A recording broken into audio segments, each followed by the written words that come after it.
Shalom, selamat pagi saudara-saudara yang terkasih di dalam Tuhan. Kita berjumpa kembali di dalam acara renungan harian Gereja Masehi Advent hari ke-7 Jemaat Yosodipuro.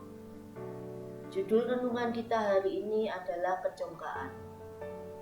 Mari kita tunduk kepala berdoa terlebih dahulu.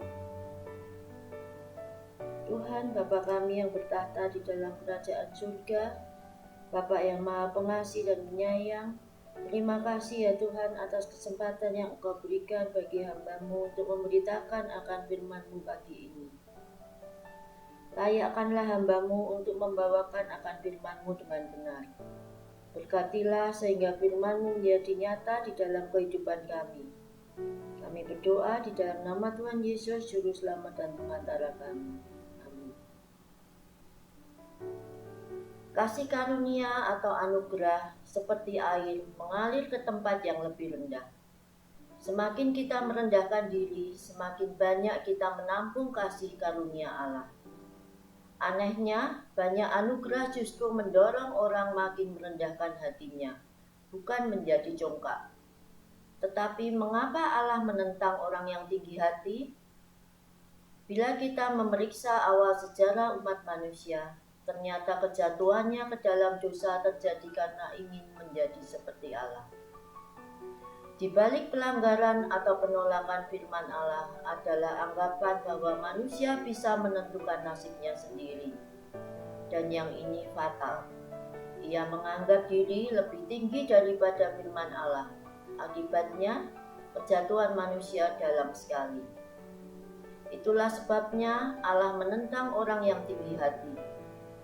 Bagaimana kita bisa mengenali orang-orang yang tinggi hati? Kita bisa mengenal orang congkak dari perkataan dan perlakuannya. Ia biasanya berbicara tentang dirinya yang hebat, prestasi-prestasinya yang luar biasa, atau pengalaman-pengalamannya yang tiada duanya. Nadanya ia tidak butuh bantuan orang lain, bahkan tidak dari Allah. Dia merasa diri aman dan puas atas keberhasilannya. Perilakunya merendahkan atau menghina orang lain, bahkan sering menyakiti hati orang lain. Meski ia rajin dalam ibadah dan persembahan korban, dalam hatinya dia menganggap dapat membeli keselamatan dan berkat. Dibutuhkan kerendahan hati untuk dengan jujur menerima keselamatan Tuhan.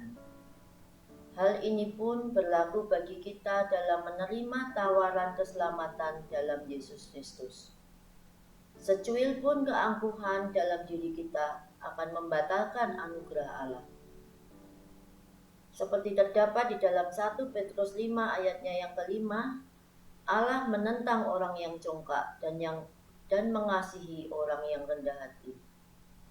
Petrus mengarahkan nasihatnya kepada para pemimpin gereja, para tua-tua, juga kaum muda, dan yang terakhir kepada kita semua. Kita diselamatkan dan hidup karena kasih karunia Tuhan dan belas kasih-Nya. Kita terpanggil untuk saling melayani dan mengasihi. Tiada tempat bagi mereka yang ingin menonjolkan diri. Kita hidup untuk melayani Tuhan dan demi kemuliaan-Nya. Tuhan memberkati.